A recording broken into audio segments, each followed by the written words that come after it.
Hello అండి. అందరూ బాగున్నారా? మీరంతా బాగుండాలని మనస్ఫూర్తిగా దేవుడిని కోరుకుంటున్నాను. పిల్లల్ని స్కూలుకి పంపించిన తర్వాత మరి నేను చిక్కుడుపాదు దగ్గరికైతే వచ్చానండి. మేము కూడా కూర వండుకోవాలి కదా! పిల్లలకేమో ఒకటి వండితే మేము ఇంకొకటి వండుకోవాలి. ఇక చిక్కుడుపాదు ఉంది, దానికేమో కాయలు ఉన్నాయనేసి కాయలు కోయడానికైతే వచ్చాను. ఇంకా మా ఇల్లు అయితే పొలానికి దగ్గరలోనే ఉంటాయండి. పక్కనేమో నిమ్మ తోట ఉంటుంది, మరి దాంట్లోనేమో కొబ్బరి తోట కూడా ఉంటుంది. ఇంకా మా ఇంటి సైడ్కి వచ్చేసరికి మాదే లాస్ట్ అండి. ఇక తర్వాత అన్నీ కూడా పొలాలే ఉంటాయి. ఇక ప్రకృతి మధ్యలో ఉన్నట్టే ఉంటుందండి మాకైతే. చిక్కుడుపాదు దగ్గరికి వచ్చేసరికి మా వాళ్ళు నా వైపు ఏదోలా చూస్తున్నారండి. రోజు చిక్కుడుకాయలేనా అన్నట్టు. మరి ఏం చేస్తామండి, పాదుకు కాసినప్పుడు కనీసం 2 రోజులకు ఒకసారైనా వండుకోవాలి కదా! మా పిల్లలైతే మరీ దారుణంగా మరి గోల చేస్తున్నారు. అందుకనే వాళ్ళకైతే గుడ్లు ఇంకా బంగాళాదుంప అయితే వేసి అందులో వండేసాను. ఇంకా మేము కూడా మరి ఈ చిక్కుడుకాయల్లో గుడ్డేసి అయితే వండుకుంటాము. నేనే వండుతాలేండి. అనుకోకుండా తీసానండి వీడియో. ఎందుకంటే ఈ పాదు ఇంకా కొన్ని రోజుల్లో అయితే మరి తీసేస్తాం. ఎందుకంటే కాయలన్నీ కూడా అయిపోతున్నాయి. ఇంకొక వారం 10 రోజుల్లో అయితే పాదు ఎండిపోతుంది. ఇక అంతవరకు మరి దీనికి ఉన్న కాయలను అయితే మరి కోసుకుంటూ దానికి నీళ్లు పోసుకుంటూ దాన్ని అలా బ్రతికిస్తున్నాను. ఈపాటికే మరి ఈ పాదులు అయితే చాలామంది అయితే తీసేశారు. ఎందుకంటే రథసప్తమి వెళ్ళిన తర్వాత చిక్కుడు పాదులు మరి ఎవరింటి దగ్గర ఉండవండి. ఎందుకనో నాకైతే తెలియదు. ఆ రథసప్తమి వెళ్ళిందంటే పాదులు తీసేయాలని ప్రతి ఒక్కరి నమ్మకం. కానీ ఇలా కాయల మీద పూత మీద ఉన్న పాదుని తెంపాలన్నా కొయ్యాలన్నా నాకైతే చాలా బాధగా ఉంటుందండి. మనం పెడితేనే వస్తుంది మొక్క, అలాగే మనం నీళ్ళు పోస్తూనే బతుకుతుంది, కాయలు ఇస్తుంది. మరి మన చేతులారా మరి అది ఎండిపోతేనే కానీ దాన్ని కోసేయాలంటే నాకు కాస్త బాధగానే ఉంటుంది. అందుకనే దాని అంతటా అదే ఎండిపోవాలి తప్ప దాన్ని నేనేమి చేయదలుచుకోలేదు. మొక్కుంటే మంచి జరుగుతుంది, ఇంకొక రకం మొక్కుంటే మనకు మంచి కాదు అనేది నేను అసలు నమ్మనండి, పట్టించుకోను అలాంటివి. ఎందుకంటే మొక్కలే మన జీవితాన్ని నిర్ణయిస్తే ఇక మనిషిగా ఎందుకంటే ఇంత ప్రయాసపడడం వ్యర్థం కదా! ఆ మొక్కలకి ఏం తెలుసండి, మనం బ్రతికిస్తే బ్రతుకుతాయి, నీళ్ళు పోయడం మానేస్తే చచ్చిపోతాయి. అవి మనకి మంచి కాయలు అలాగే పువ్వులు ఇంకా రకరకాలుగా మనకు ఉపయోగపడతాయి ఔషధ గుణాలతోనూ. అంతవరకే నాకు తెలుసు. ఇంకా మంచి గాలిని కూడా ఇస్తాయండి. మొక్కలు లేకపోతే మనకు ఆక్సిజన్ లేదు కదా! ముఖ్యంగా మెయిన్ మనిషికి కావాల్సింది మొక్క వల్ల ఆక్సిజన్ అనేదనే నా నమ్మకం. ఇంకా కాయలు అయితే ఇన్ని దొరికేసాయి.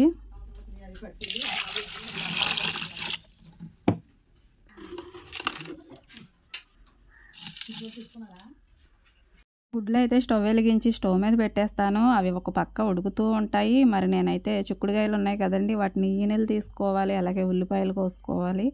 ఈ లోపు ఇవి ఉడుకుతూ ఉంటాయి. నా పని నేను చేసుకుంటూ ఉంటాను.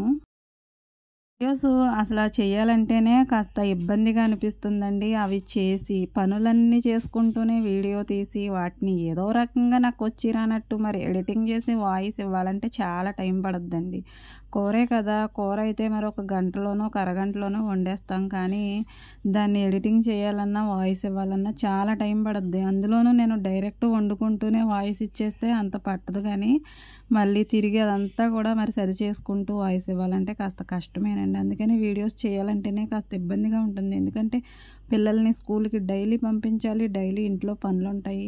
కానీ ఇలా మరి డైలీ చేసుకుంటూ డ్యూటీస్కి వెళ్ళే వాళ్ళకి, అలాగే మరి పనులు చక్కబెట్టుకుని పిల్లలతోటి నలిగిపోయే వాళ్ళకైతే రోజు చాలా ఇబ్బంది అండి. కానీ యూట్యూబ్ను కూడా రన్ చేస్తున్నారంటే వాళ్ళకి చాలా గ్రేట్ అనుకోవాలి. ఆడవాళ్ళకి 10 చేతులు లేకపోవచ్చు కానండి, 10 పనులను ఒకేసారి మరి చేసేయాలన్నంత ఇదితోటైతే పని మొదలు పెట్టేస్తారు. చేసేయాలని ఆత్రం ఉంటుందండి. కానీ 10 చేతులు లేకపోయినా ఆ 2 చేతులతోనే మరి 10 మందికి మరి అంత మరి చేసి పెడతారు. అసలు ఆడవాళ్ళ చేతులు పనులు చేయడానికే పుట్టాయా ఏంటనిపిస్తుందండి ఒక్కొక్కసారి. అసలు ఎలా తిరుగుతుందండి చెయ్యి. ప్రతి పని మైండ్లో ఆలోచించుకుంటూ చేతులతో అలా చేసుకుంటూ వెళ్ళిపోవడమే గంటల తరబడి. అలా మరి ఒక్కొక్క పని చేసుకుంటూ మరి ఫ్యామిలీని అలా లీడ్ చేసుకుంటూ మరి జీవితాన్ని అలా కొనసాగిస్తారు. చిన్నప్పుడు ఎక్కడో పుట్టి పెరుగుతుందండి అమ్మ నాన్న దగ్గర. ఏ హద్దులు లేకుండా చక్కగా పుడుతుంది, చక్కగా పెరుగుతుంది. ఏ హద్దులు లేకపోవడం ఏంటండి, ఏదో ఒక 10 సంవత్సరాలు కూడా ఇప్పుడు పట్టుమని అలా మరి ఆడపిల్లని బయటకు వెళ్ళనివ్వట్లేదు. ఇప్పుడు 10 సంవత్సరాలకే హద్దులు దాటకూడదు, అవధులు దాటకూడదు అని బంధించేస్తున్నాము. కానీ మరి ఒకప్పటి రోజుల్లో అయితే మరి అలా మరి ఆడపిల్లలైనా మగపిల్లలైనా ఒకటే, ఆటలాడుకుంటూ పాటలు పాడుకుంటూ మరి అలా ఉండేవారు.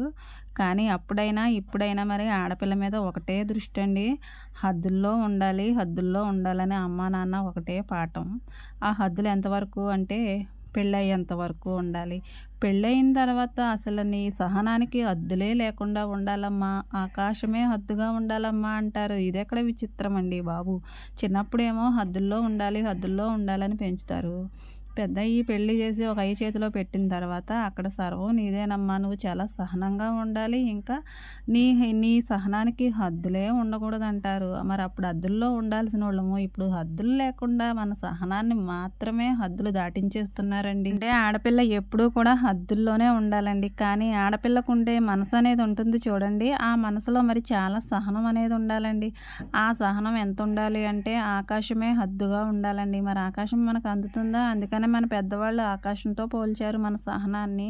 ఆకాశంతో కాకుండా వేరే దేంతో పోల్చినా కానీ దాన్ని మరి లెక్క కట్టేసి మరి అంతకు మించి అయితే మరి మేము ఉండలేమని మనం చెప్పేస్తామని మరి వాళ్ళకి తెలుసు అనుకుంటండి. అసలే ఆడవాళ్ళని తెలివైన వాళ్ళు మరి అదొకటి ఉంటుంది కదండి. అందుకనే మన సహనాన్ని మరి ఆకాశంతో పోల్చారు. ఆకాశంతో పోల్స్తే మనం ఇంకా ఎలాగా మరి దాన్ని కొలవగలమండి? కొలవలేం కదా. అందుకనే మరి అలా కుక్కున పేనులాగా మరి మన సహనాన్ని మరి అలా పరీక్షించుకుంటూ రోజులు వెళ్ళబుచ్చుకోవడమే అని అనిపిస్తుంది నాకైతే. మాట వరుసకి ఏదో అలా అన్నాను కానండి, మనం లేకుండా అసలు ఇల్లు ఎలా ఉంటుందండి. మనం అంటూ ఉంటేనే కదా ఇంటికి ఒక అందం ఉంటుంది, ఇంట్లో వాళ్ళకి ఒక రక్షణ అంటూ ఉంటుంది. ఇంటికి యజమాని ఎంతో యజమానురాలు కూడా అంతే కదా, అంటే మనమే కదండి. ఇంటిని ఒక చేత్తో మరి రాణిలా పాలిస్తూ మరో చేత్తో దాసిలా పనులన్నీ చక్కబెట్టుకుంటూ మరి ఇంట్లో వాళ్ళందరినీ హెల్తీగా చూసుకుంటూ, పిల్లల్ని సంరక్షించుకుంటూ, పెద్దవాళ్ళని చూసుకుంటూ మరి ఎంతగానో మరి అలా మరి రేపటి కోసం మరి ఆశగా ఎదురు చూస్తూ ఉంటాం కదండి. ప్రతి ఒక్కరి లైఫ్ ఇంతేనండి. కొందరు ఉద్యోగాలు చేస్తారు, కొందరు హౌస్ వైఫ్లుగా ఇంటి దగ్గర ఉంటారు.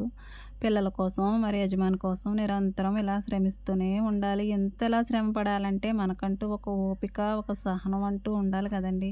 అవి లేకపోతే మనం ఇవన్నీ ఎక్కడ చేయగలమండి అసలు. ఏదో వంట ఇంటి పనే కదా అనుకుని చాలా సులువు సూత్రంగా తీసేస్తారండి. కానీ ఈ పనులు రోజు చేయాలంటే చేసే వాళ్ళకి మాత్రమే తెలుస్తుందండి ఇందులో ఎంత తలనొప్పి ఉంటుందో.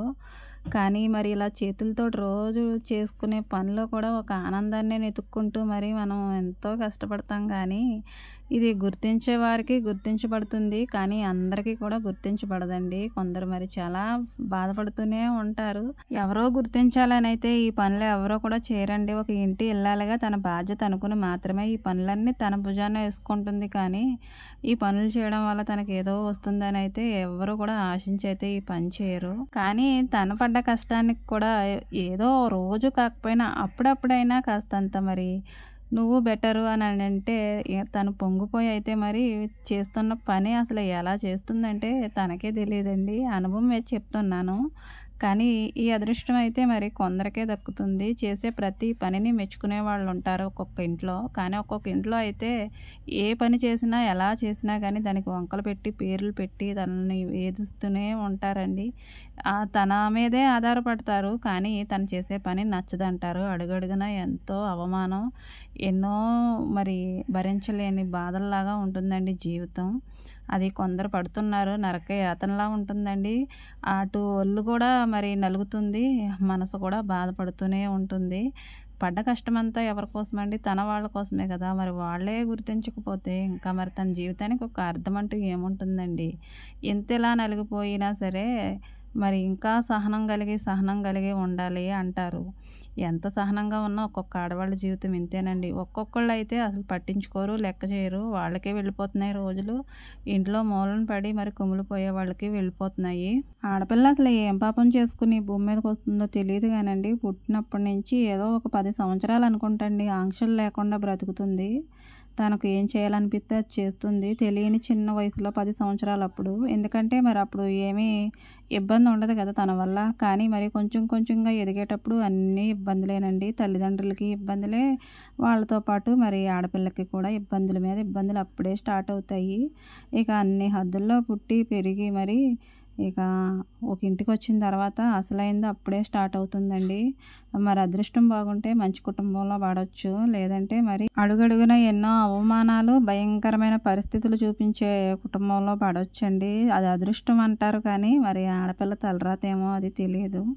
ఏదో మంచి కుటుంబంలో పడింది, బాగానే ఉంటుంది అని అనుకుంటారు. కానీ తను మనసులోనూ ఏముందనేది ఎవరికీ తెలియదు. కుటుంబం మంచిదైతే సరిపోతుందా అండి? ఎన్ని ఆంక్షలు ఉంటాయి ఆ కుటుంబంలోనూ.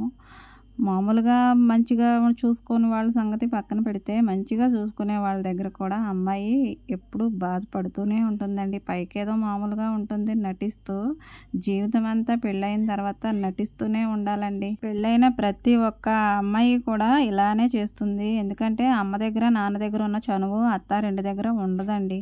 అడ్జస్ట్మెంట్స్ అనుకుంటూ ఇక జీవితాంతం మరి అలా నటిస్తూ పోవలసిందే. మన ఇష్టం అక్కడ చెల్లుతుందండి. మనకు కావాల్సినట్టు మనం ఉండడానికి కుదురుతుందా? ఏమో కొంతమందికి కుదరొచ్చులేండి. కానీ అందరికీ అలా అవ్వదు కదా! మరి అమ్మ, నాన్న మనం ఏదంటే అదంటారు. కానీ మరి అత్త, మామ ఏదంటే అదంటారా? ఏదో మన మీద కొంచెం ప్రేమ ఉండబట్టి హస్బెండ్ ఒప్పుకోవచ్చు. కానీ మరి మిగతా వాళ్ళ సంగతి ఏంటి? మరి అందరిని ఒప్పించే మనం ఒక పని చేయాలి కదా! మనం ఒకటి చేయాలంటే అందరికీ ఇష్టం అవ్వాలి.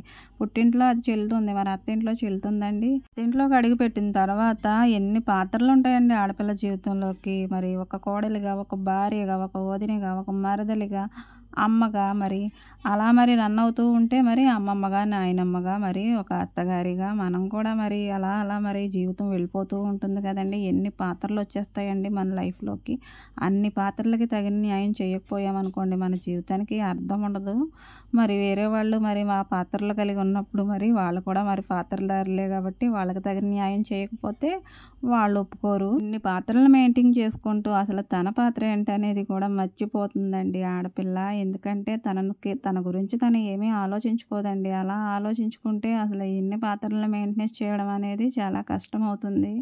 అందరూ బాగుంటే చాలనుకుంటారు. నిజంగా ఇంటిని ప్రేమించేవాళ్ళు, నిజమైన ఇల్లాలు ఎవరైనా సరే తన గురించి తర్వాత ముందు కుటుంబం గురించి మాత్రమే ఆలోచిస్తుంది. ఇన్ని పాత్రలు పోషిస్తూ ఇంటిని చక్కబెట్టుకుని అందరినీ మరి ఎంతో సంతోషంగా ఉంచే బంగారు తల్లిని ఎవ్వరూ అర్థం చేసుకోరండి. ఏదో తన మనసులో ఉంటుంది బాధ. అది జీవితాంతం కూర్చొని లెక్క పెట్టుకున్నా కానీ తీరనిది. కానీ అందరితో పాటు సంతోషంగా ఉన్నట్టే జీవితాంతం మరి జీవితాన్ని అలా వెళ్ళబుచ్చేస్తుంది. ఆ బాధ ఏంటంటే ఆడపిల్లగా పుట్టడమేనండి. ఇలా మనసులో ఎంత బాధ ఉన్నప్పటికీ తన సహనం ఎలా ఉంటుందంటే ఆకాశమే హద్దండి. వీడియో నచ్చితే లైక్ చేయండి.